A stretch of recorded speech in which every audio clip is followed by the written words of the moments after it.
Kila mtu anayevuta pumzi duniani anapitia magumu. Hakuna aliyezaliwa na njia iliyo sawa, njia iliyonyoka. Wengi hawaonyeshi, wengi wanaficha kwa tabasamu nzuri, lakini ukweli ni mmoja. Hakuna mtu asiyeumizwa na maisha. Hakuna. Unaweza kumwona mtu anatabasamu, mtu anaonyesha furaha, lakini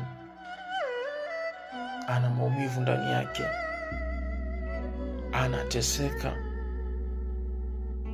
Hakuna ambaye ni mkamilifu.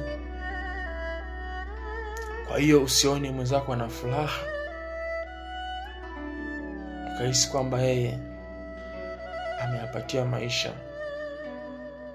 Pia ana changamoto zake na yeye.